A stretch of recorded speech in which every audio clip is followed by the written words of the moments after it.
감사합니다. 우리 같이 신앙 고백 하겠습니다. 주는 그리스도시요 살아계신 하나님의 아들이십니다.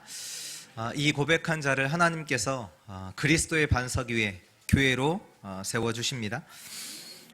오늘 하나님 말씀 마태복음 10장입니다.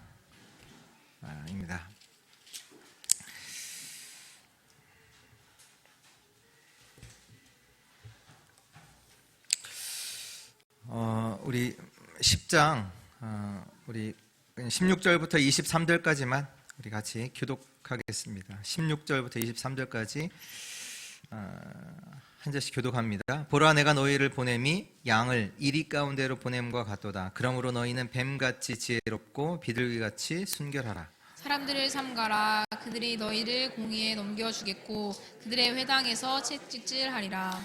또 너희가 나로 말미암아 총독들과 임금들 앞에 끌려가리니 이는 그들과 이방인들에게 증거가 되게 하려 하심이라. 너희를 넘겨줄 때 어떻게 또는 무엇을 말할까 염려하지 말라. 그때 너희에게 할 말을 주시리니 말하는 이는 너희가 아니라 너희 속에서 말씀하시는 이 곧 너희 아버지의 성령이시니라. 장차 형제가 형제를, 아버지가 자식을 죽는 자식들이 부모를 대적하여 죽게 하리라. 또 너희가 내 이름으로 말미암아 모든 사람에게 미움을 받을 것이나 끝까지 견디는 자는 구원을 얻으리라. 이 동네에서 너희를 박해하거든 저 동네로 피하라. 내가 진실로 너희에게 이르노니 이스라엘의 모든 동네를 다 다니지 못하여서 인자가 오리라. 아멘. 오늘 말씀의 제목은 제자를 현장에 보내신 예수입니다. 우리가 이제 저번 주 마태복음 10장 1절에서 15절 말씀을 가지고 제자를 부르신 예수, 제자를 부르시고 이제는 오늘 말씀 속에서 그 제자를 현장에 보내시는 예수 그리스도인데요. 먼저 우리 첫 번째로 서론으로요. 오늘 이제 현장에 이제 예수님께서 제자들을 보내시는데 그 현장이 어느 곳이냐? 그게 중요하겠죠. 현장이 어느 곳인지도 중요하겠고 또 현장에서 우리가 실제로 알아야 되는 것들이 있는데요. 인간은요 하나님을 알아야 합니다. 하나님 만나야 돼요.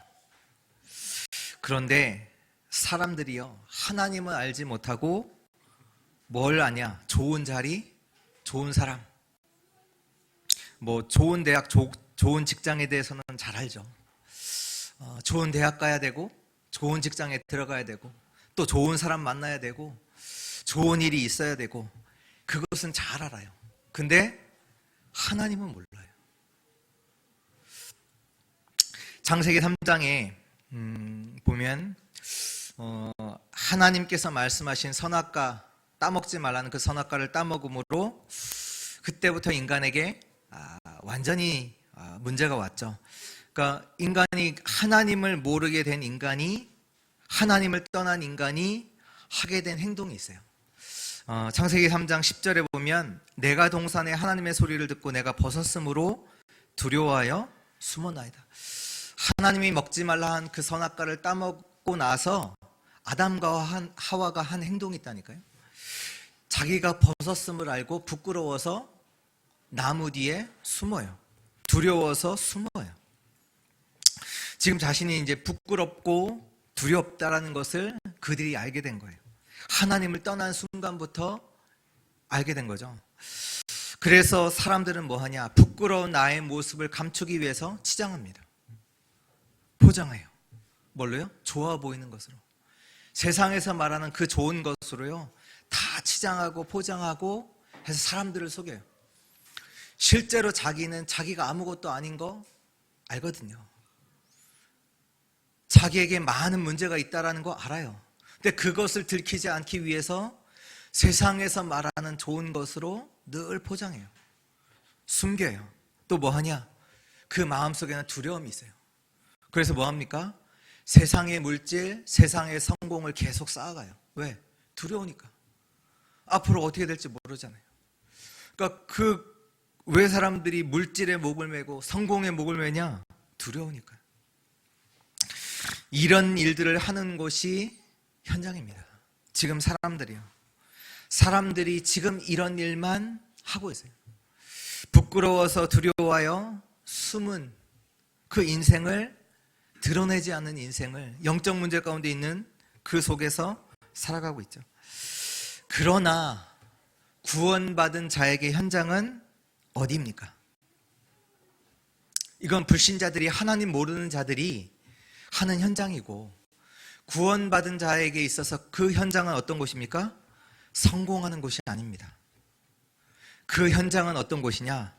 하나님을 발견하는 곳입니다. 진짜로 아셔야 돼요. 우리에게 있어서 그 현장은 어떤 곳이냐? 하나님을 발견하는 곳입니다. 이스라엘 백성들이 광야로 갔어요. 하나님께서 이스라엘 백성들을 출애굽한 이스라엘 백성들을 광야로 인도하셨어요. 그 광야는 한마디로 어떤 현장입니까? 나띵의 현장이에요. 좋은 게 없는 현장이에요. 아무것도 없어요. 그러니까 당연히 어렵죠. 아무것도 없잖아요. 광야 가면 뭐 물이 있습니까? 뭐가 있습니까? 아무것도 없잖아요. 성공이 있어야 되고 좋은 것이 있어야 되는데 그것이 아무것도 없는 거예요.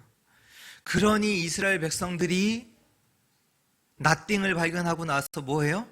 불평하고 원망하고 낙심하고 그것밖에 할 수 없어요. 왜? 광야는 아무것도 없는 현장이니까. 세상이 말하는 좋은 것이 아무것도 없는 현장이니까.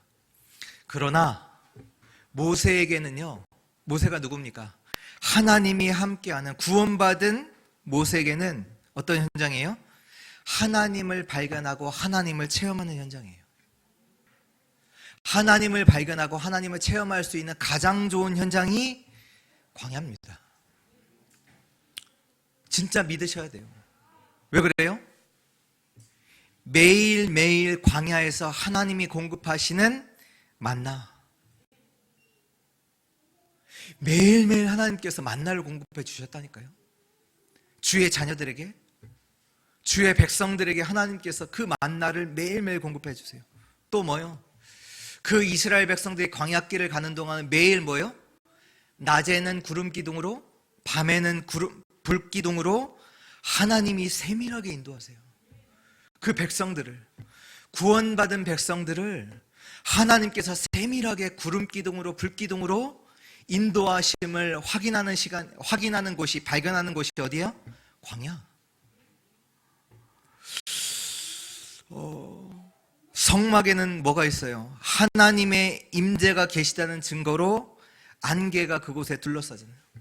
그 성막, 하나님의 계신 곳을 늘 바라봐요. 성막 중심으로 모든 집을 지어요. 그 하나님이 함께 하심을, 하나님의 임재를 보고 하나님께 예배드리는 그 축복을 확인하는 곳이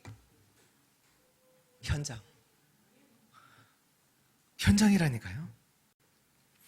구원받은 자에게 현장은요, 하나님이 함께 하시는 것을 체험하는 곳입니다. 하나님을 발견하는 곳이에요. 오늘 예수 그리스도께서 제자들에게 말씀하시죠. 현장을 보여주시면서 말씀하시는, 뭐라고 하세요? 이런 일 저런 일 있을 것이다. 그러면서 두려워하지 말라. 내가 두려워하지 말아야지 라고 해서 하는 게 아니라, 내가 절대로 두려워하지 말아야지, 결단한다고 해서 두려워하지 않는 것이 아니라, 하나님이 함께 하시는 것을 알기에 두려워하지 않는 거죠. 하나님을 발견해야 합니다. 아니, 내가 만난 사람이 이 사람 참 좋구나, 이 사람 나빠, 참 좋은 곳이구나, 내가 있는 곳은 진짜 나를 괴롭히는 사람들이 많고 나쁜 곳이야, 그것만 발견하고 있다니까요. 사람들이 지금 내가 좋은 데 왔어, 내가 나쁜 데 왔어, 내가 내 있는 직장의 현장이 보니까 또라이도 많고 이상한 사람도 많고 나를 괴롭히는 사람들이 너무 많아. 그거 발견하는 현장이 아니라 하나님이 함께 하심을 발견하는 현장 되기를 축원합니다. 성삼위 하나님은 지금도 살아서 우리 가운데 역사하고 계세요. 그 하나님을 발견하라는 얘기예요. 그거는 발견하지 않고 지금 내가 여기 좋은 곳에 왔다, 나쁜 곳에 왔다, 내가 인도를 못 받은 것 같아요, 이런 사람도 있고 저런 사람도 있고, 그것만 발견하고 있다는 얘기예요. 그거 발견하는 곳이 아니라 하나님을 발견하는 현장 되기를 축원합니다. 하나님은요, 나에게 하나님과 영원히 함께 할 수 있는 완전한 신분을 주셨어요. 세상 사람들은요, 하나님과 함께 할 수 없어요. 그러나 우리는 하나님과 함께 할 수 있는 영원한 신분을 주셨고요. 그게 뭡니까? 하나님의 자녀. 또 그 현장을 살릴 수 있는 권세와 축복, 그 배경을 우리에게 주셨습니다. 이것을 발견해야 돼요. 다른 거 발견하는 게 아니라 이미 하나님께서 이 현장도 살릴 수 있는 하늘의 권세와 하늘의 배경을 나에게 주셨구나.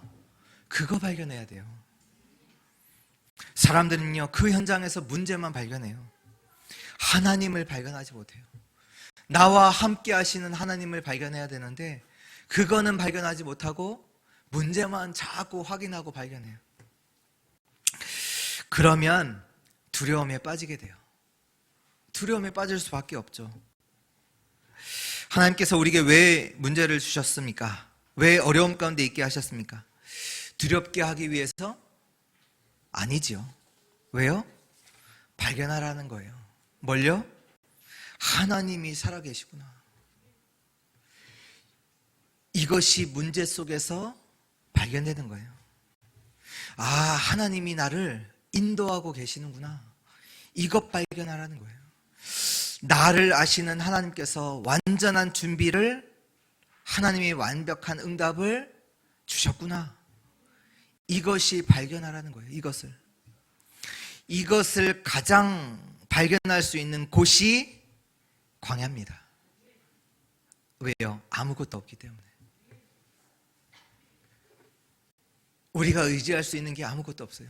그래서 하나님이 살아계시고 하나님이 나를 인도하시고 내 가운데 역사하시는 그 하나님을 가장 발견할 수 있는 곳이 광야예요. 오늘 우리가 만나는 많은 어려움들, 상황 속에서 하나님을 발견하는 최고의 축복의 현장 되기를 축원합니다. 오늘 하나님께서, 예수 그리스도께서 제자들을 보내셨는데 그 현장이 어떤 곳이냐, 우리가 확인해야 되겠죠. 본론입니다. 첫 번째로 그 현장은 어떤 곳이냐. 먼저 첫 번째로 확인된 세상 현장입니다. 이미 제자들을 데리고 예수님께서 두루 다니시면서 현장을 보여주셨죠. 그렇다면 우리가 오늘 우리에게 확인된 세상 현장이 어떤 곳이냐. 우리 마태복음 9장 35절을 보면 예수께서 모든 도시와 마을을 두루 다니사 그들의 회당에서 가르치시며 천국 복음을 전파하시며 뭐예요? 모든 병과 모든 약한 것을 고치시니. 보니까 어떤 현장이에요? 사람들이 병들어 있고 약해 있는 그 현장을 보여주셨죠. 그 현장, 제자들이 확인된 현장이 그 현장이에요. 또 10장 1절에 예수께서 그의 12제자를 부르사 더러운 귀신을 쫓아내며 모든 병과 모든 약한 것을 고치는 권능을 주시나. 왜 권능을 주세요?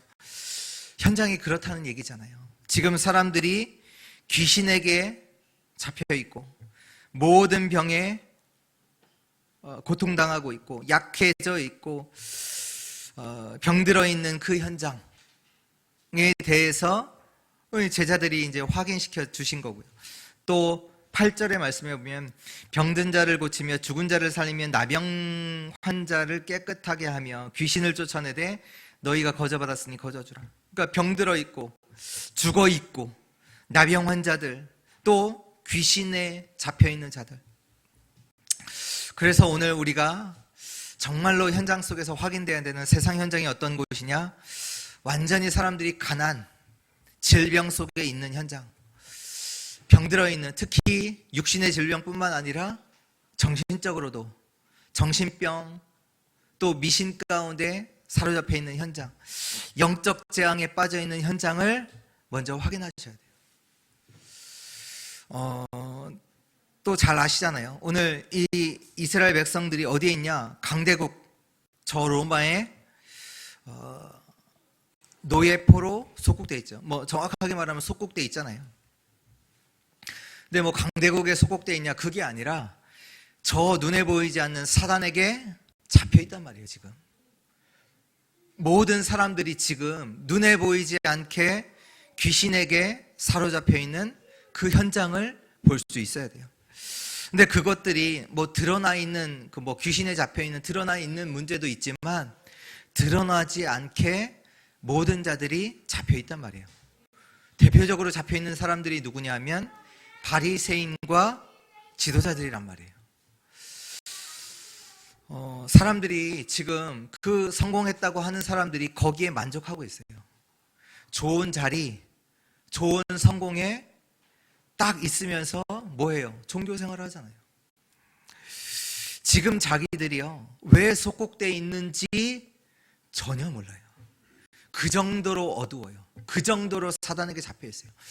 지금 좋은 자리 차지하고 있고 좋은 성공에 있는데 우상숭배하고 있다니까요. 종교 생활하고 있다니까요. 자기가 눈에 보이지 않는 사단에 잡혀 있음에도 불구하고 몰라요. 그게 흑암이죠. 무슨 얘기냐? 복음을 놓친, 복음을 잃어버린 현장이란 말이에요. 우리 주의 성도님들은 진짜로 아셔야 돼요. 하나님께서 속국되어 있는 그 현장을 두고 그들을 해방시키기 위해서 복음 주신 게 아니에요. 잘 아셔야 돼요. 우리의 문제를 해결하시기 위해서 복음을 주신 게 아니라 복음 없으면요 속국돼요. 복음 붙잡지 않으면 우리 인생은요 저주받아요. 사단에게 잡히게 돼 있어요. 복음 아니면 안 되는 인생입니다. 하나님 떠난 인간은 사단에게 당할 수밖에 없어요. 인간은요 원래부터 복음이 필요해요. 하나님과 함께 해야 돼요.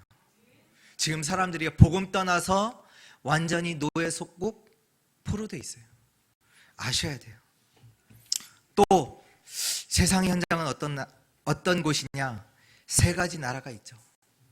첫 번째로 세상 나라, 지금 눈에 보이는 사람들이 살아가는 나라죠. 근데 그것보다 더 중요한 사단의 나라가 있어요. 그 세상 나라를 사단이 붙잡고 통치하고 있단 말이에요. 그래서 사람들은 저주와 재앙 속에서 살아갈 수밖에 없어요. 그래서 사람들이 늘 표현하는 거 뭐냐? 지옥같이 산다. 사는 게 지옥 같다. 그 얘기예요. 그래서 성경에는 분명히 말씀하고 있잖아요. 세상 임금 마귀, 세상 신 마귀가 사람들을 붙잡고 있단 말이에요. 너희 아비 마귀. 그래서 에베소 2장 2절을 보면 공중 권세를 잡은 자들을 그 권세를 그 풍속들을 사람들은 따라갈 수밖에 없고요.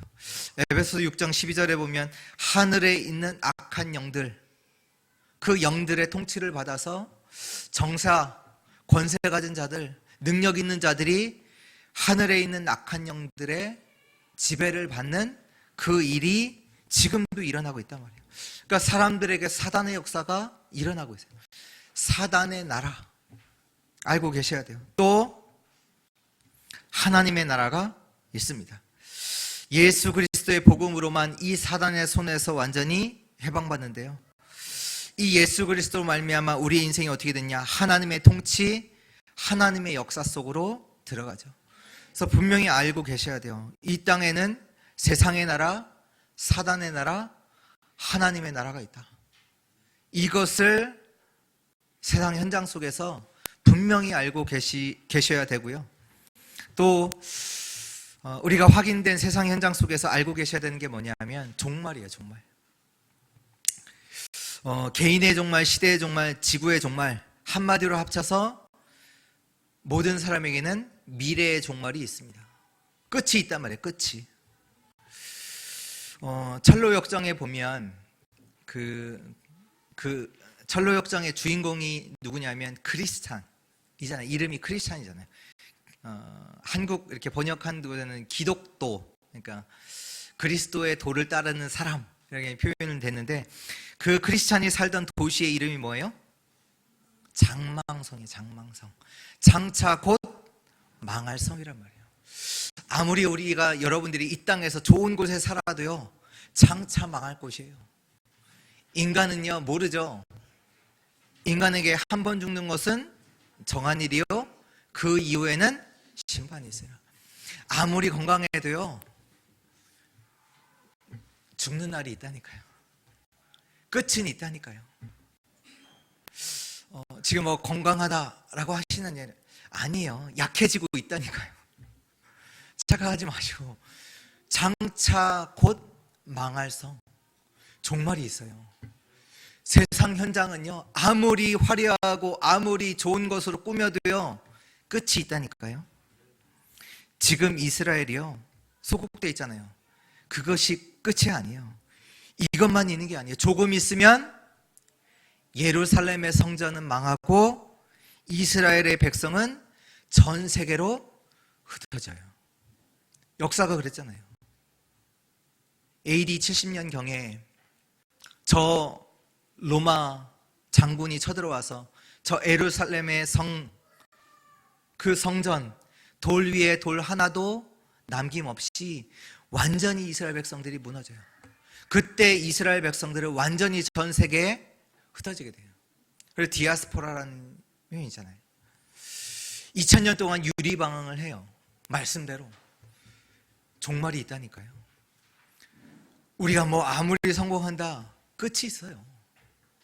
알고 계셔야 되니까요. 세상 현장에는요 끝이 있어요. 우리에게도 끝이 있다니까요. 죽음이라는 끝이 있잖아요. 알고 있어야 되죠. 전쟁 나면 어떻게 됩니까? 전쟁이 나면 지금 우리가 하고 있는 거, 우리가 하고 있는 일상들 어떻게 돼요? 모든 것이 무너지죠. 누가 알았겠어요? 우크라이나가 그런 전쟁이 일어날지. 몰랐단 말이에요. 아니 있다니까요. 그런 일들이 마태복음 24장에도 마지막 때 말씀하고 있어요. 나라가 민족과 민족이 대항하여 전쟁 일어날 것이다. 기근 일어날 것이다. 알고 계셔야 돼요. 전쟁 이게 그냥 말이 아니잖아요. 뭐 누가 그 얘기 한다고 하잖아요. 전쟁이 일어나면 먹을 거 마음대로 못 먹어. 밥 먹을 수 없어 하니까 밥 못 먹어 이러니까 그럼 라면 먹으면 되지. 빵 먹으면 되지. 그 얘기 아니잖아요.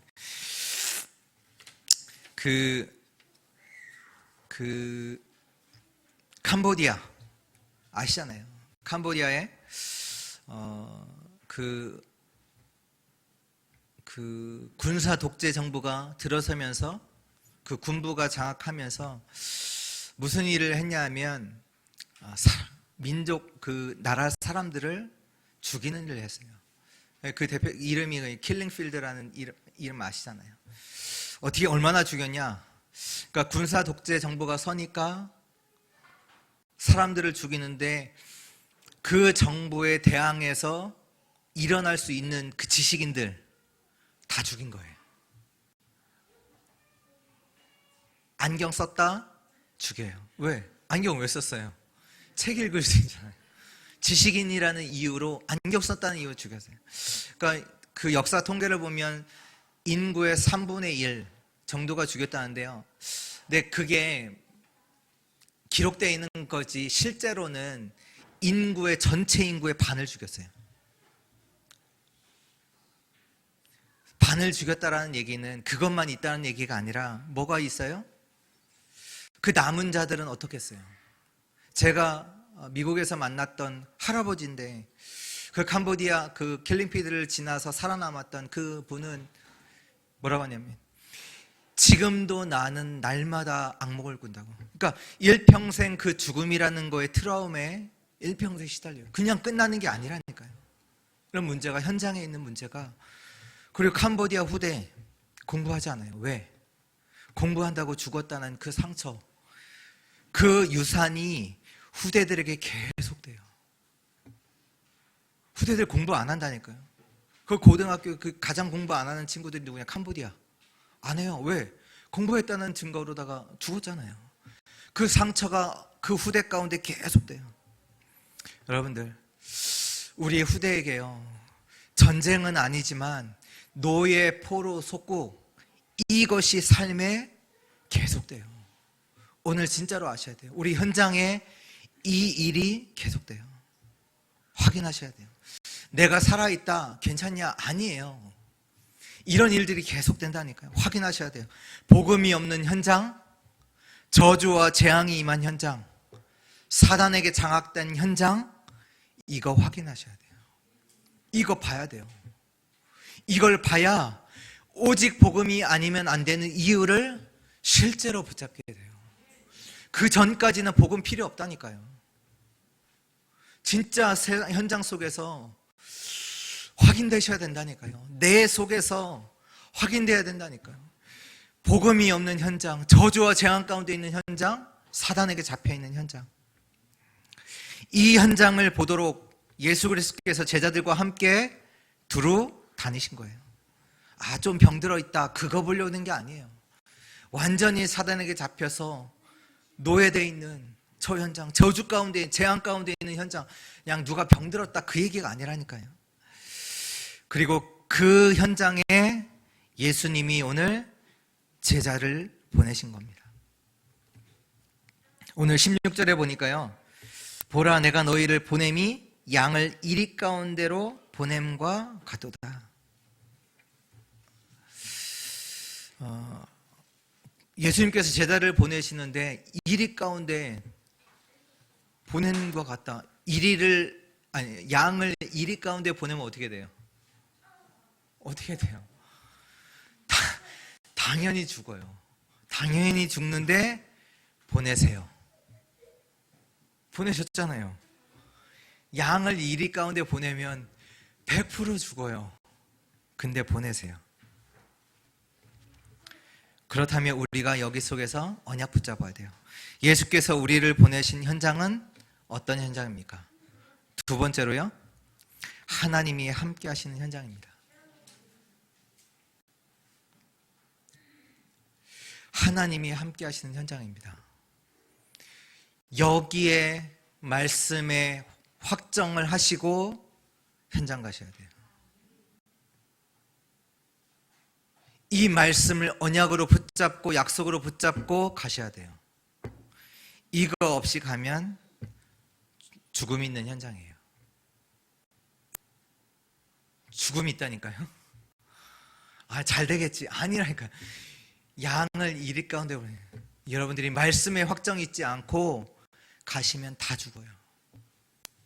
다 죽습니다. 그래서 예수님께서 마지막에도 제자들에게 말씀하셨어요. 하늘과 땅의 모든 권세를 내게 주셨다. 내가 그 권세를 갖고 있다. 볼지어다 세상 끝날까지 내가 너희와 함께 있으리라. 이 말씀으로 결론 내고 가셔야 돼요. 거기서 내가 어떻게 살아야 되지, 거기서 좀 하나님 내게 은혜 주시, 그게 아닙니다. 오늘 이 예배를 통해서 완전한 언약을 나의 언약으로 확정하고 약속으로 붙잡고 가는 우리 주의 성도님들 되시길 축원합니다. 이거 없으면 어떻게 되냐? 아니, 왜 일이가 왜 이렇게 많지? 이렇게 된다니까요. 왜 나를 힘들게 하는 사람이 이렇게 많아? 식구들도 괴롭혀요. 내 가족들도 괴롭혀요. 내 엄마도 괴롭히고 아빠도 괴롭히고 나를 힘들게 한다니까. 오늘 말씀에 그 나오잖아요. 22절 말씀에 뭐라고 해요? 모든 사람들에게 미움받는데요, 모든 사람들이 나를 미워해. 그렇게 본다니까요. 아니, 28절에 뭐라고 해요? 죽음의 두려움이 있는 현장. 왜 하나님은 계시는데 왜 나를 죽음에 있는 현장으로 보내시고 왜 그러시냐고. 그렇게 된다니까요. 이 35절에 보면 뭐랍니까? 아버지와 딸이 어머니와 며느리가 시어머니가 불어. 자꾸 시어머니가 괴롭히는 것 같아. 그게 아니라니까요. 아니, 그렇게 착각한다니까요. 우리가 있는 현장은요, 어떤 현장입니까? 그런 현장이 아니라는 거예요. 하나님이 함께 하시는 현장이라는 얘기예요.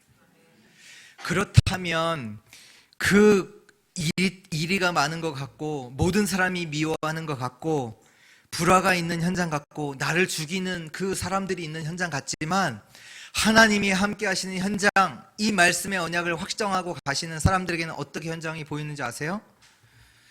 감사의 현장으로 바꿔요. 왜요? 어떻게 나 같은 자가 구원받았을까? 그걸 깨달아요. 원래 내가 있어야 되는 자리가 저 자리, 같은 자리라니까요. 나도 그 사람들과 같은 현장에 있었던 자라니까요. 근데 나 같은 그 자가 어떻게 하나님의 은혜 가운데서 구원받았을까? 원래 하나님을 몰라서 하나님과 원수된 자리, 진노의 자리, 우상 숭배하던 자리에 있던 내가, 저주받았던 내가 어떻게 이 자리에 있나? 감사의 현장이 됩니다. 에베소 2장 3절에 전에는 우리도 다 그 가운데서 우리 육체의 욕심을 따라 지내며 육체와 마음에 원하는 것을 하여 다른 이들과 같이 본질상 진노의 자녀이더니, 그랬던 우리가 하나님의 긍휼로, 하나님의 은혜로 해방됐잖아요. 그걸 깨닫게 된다니까요. 누가 나를 미워해, 그 정도가 아니라니까요. 내가 어떻게 저 자리에 있던 내가 하나님의 은혜로 이 자리에 섰을까? 감사의 현장 됩니다. 에베소 2장 4절 5절에 긍휼에 풍성하신 하나님이 우리를 사랑하신 그 큰 사랑을 인하여 허물로 죽은 우리를 그리스도와 함께 살리셨고 너희는 은혜로 구원을 받은 것이라. 2장 8절에 너희는 그 은혜에 의하여 믿음으로 말미암아 구원을 받았으니 이것은 너희에게서 난 것이 아니요 하나님의 선물이라. 내가 어마어마한 하나님의 은혜를 받았음을 깨닫게 된다니까요. 누가 날 미워한다, 그 정도가 아니라니까. 하나님께서 함께 하시는 그 은혜를 받았다는 것을 내가 깨닫게 돼요. 사람들은 나를 미워하고 핍박하는 것 같은데 나는 하나님의 어마어마한 은혜를 깨달아 어떻게 돼요? 하나님께 감사하게 돼요. 나 같은 자가, 죄인 중에 괴수인 내가 어떻게 하나님의 은혜를 받았을까? 바울이 늘 사람들이 핍박받았잖아요. 그 핍박을 받을 때마다 뭘 깨달았겠어요? 내가 저 자리에 있었는데, 내가 저 사람이 난데, 죄인 중에 괴수인 내가 어찌하여 하나님의 은혜로 구원받았을까? 그래서 고백하잖아요. 에베소 1장 6절에 이는 그가 사랑하시는 자 안에서, 그리스도 안에서 우리에게 거저 주시는 바 그의 은혜의 영광을 찬송하게 하려는 것이라. 이제 저와 여러분들이 어느 자리에 있냐? 하나님과 함께하는 자리, 하나님을 찬양하는 자리, 하나님께 예배하는 자리에 있는 줄 믿습니다. 이제 우리는요, 하나님의 그 하신 일을 나타내는 빛을 선전하는 자리에 있습니다. 그래서 감사할 수밖에 없는 거예요. 우리의 현장은 그 속에 있기 때문에 그 구원의 감격의 현장입니다. 또 어떤 현장인지 아세요? 그것뿐만 아니라 간절함의 현장입니다. 왜요? 내가 구원의 은혜를 받고 보니 저 사람들을 보면서 하나님과 동일한 마음을 갖게 돼요. 예수 그리스도께서 저 두루다니며 현장을 보시면서 어떤 마음을 갖고 계셨어요? 무리를 보시고 불쌍히 여기사 이는 그들이 목자 없는 양과 같이 고생하며 기진함이라. 우리의 현장은 누가 나를 괴롭혀 이게 아니라 진짜로 하나님이 함께 하시는 그 구원의 축복을 내가 바꿔보니, 저 세상을 보니 완전히 목자 없는 양과 같이 저들이 죽어있는 현장을 보면서 불쌍히 여기는 마음, 간절함의 현장입니다. 복음 가진 자는요, 복음 없는 현장을 보면서 기도해요. 간절함으로. 누가 날 괴롭히고 누가 날 미워하고. 아닙니다. 목자 없는 양같이 유리방황하는 자들을 보면서 기도해요. 하나님, 추수할 일꾼을 보내주셔서 하나님, 혹시 나라도 저들에게 복음을 증거하게 하옵소서. 내가 그 은혜를 얻게 하여 주옵소서. 그 하나님의 은혜가 우리 모든 주의 성도들에게 임하기를 축원합니다.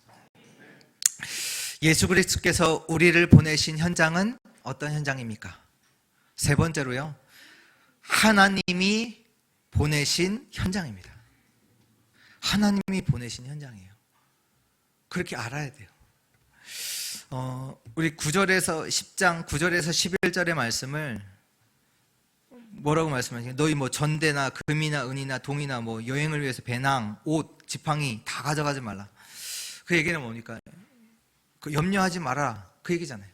하나님이 다 준비하셨다. 너희는 하나님의 자녀다, 그 얘기잖아요. 그리고 16절에서 23절 보면 뭐 핍박도 오고 미움도 오고 그거 온다. 알고 있어라.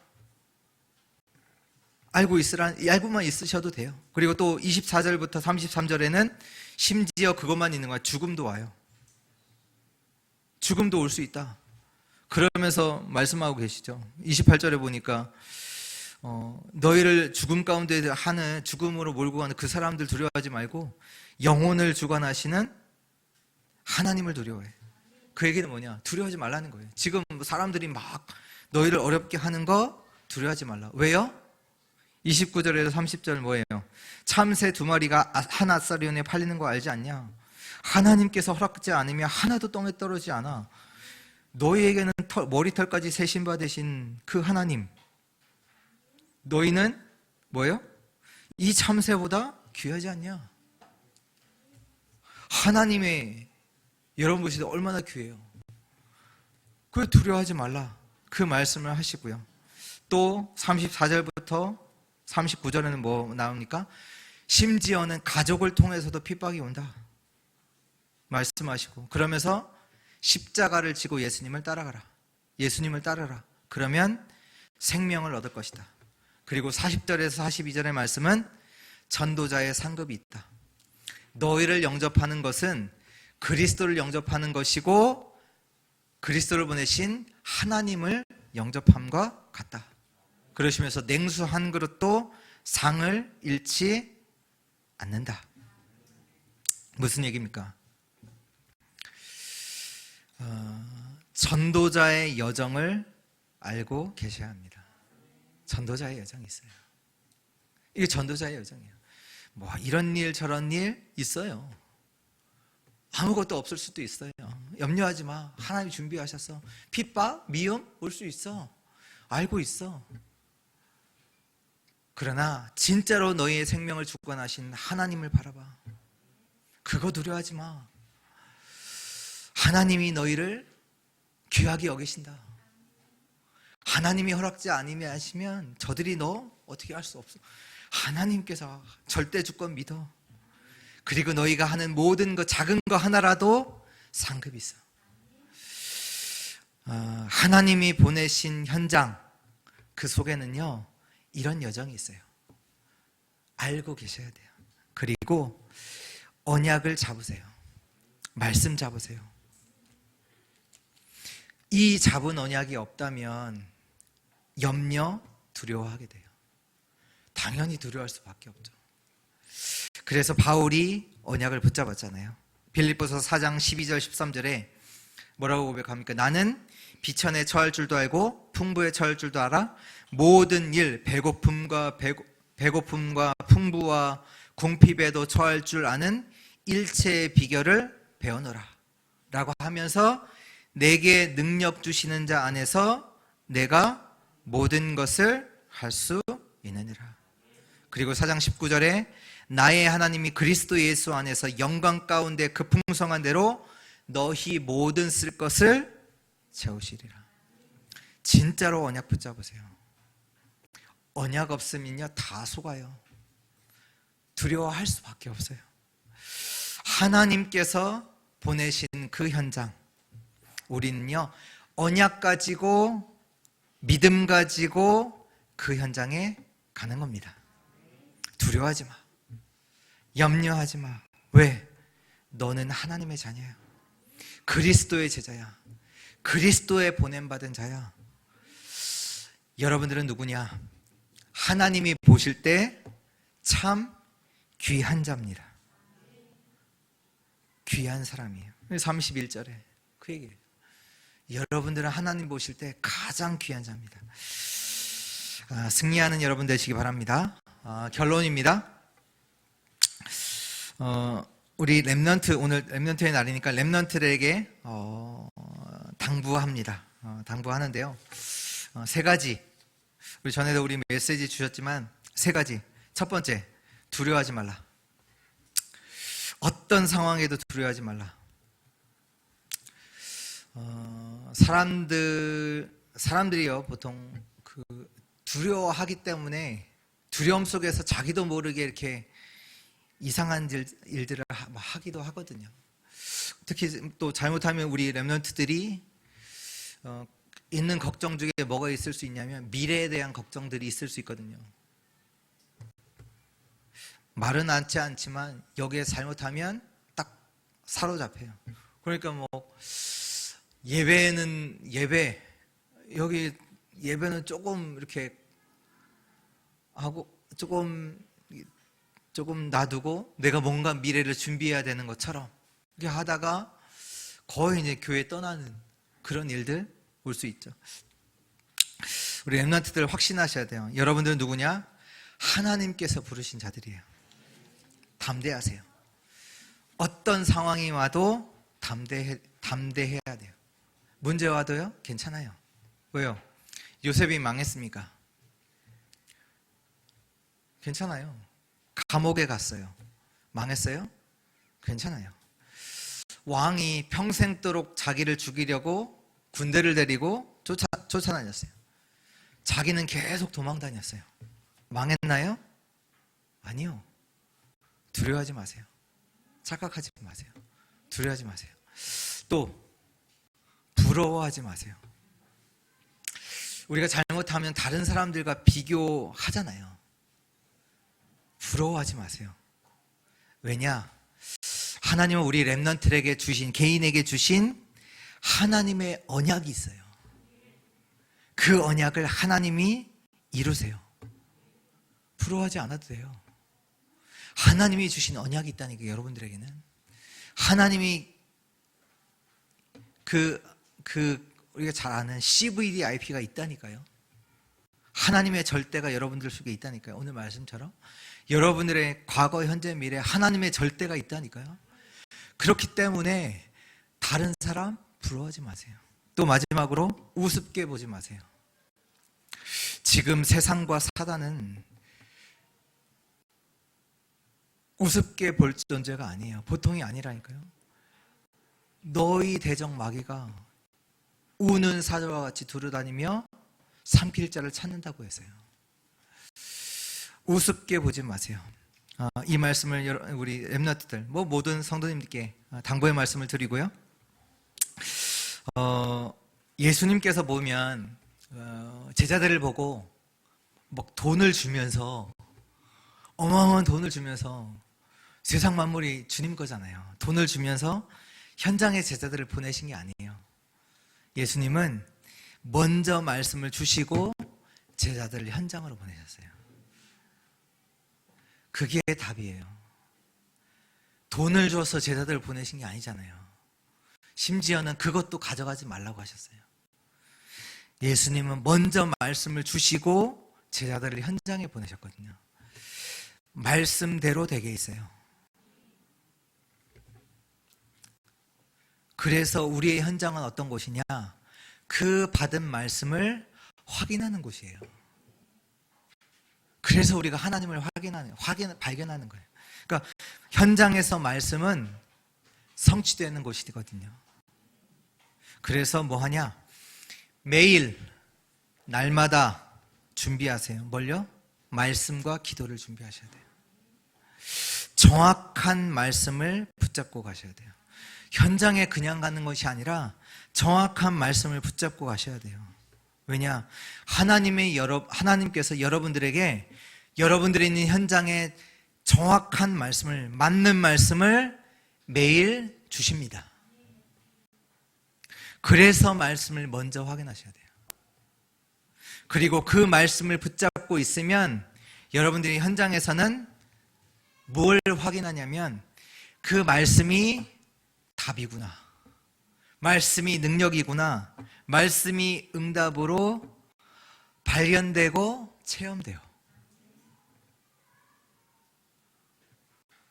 말씀이, 그 붙잡았던 먼저 확인됐던 말씀이 답으로 확인된다니까요. 답으로 발견돼요.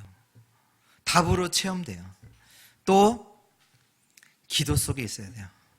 여러분들은 왜? 현장에 그 하나님의 보좌의 축복이 나타나도록 시공간을 초월해서 하나님께서 역사하시잖아요.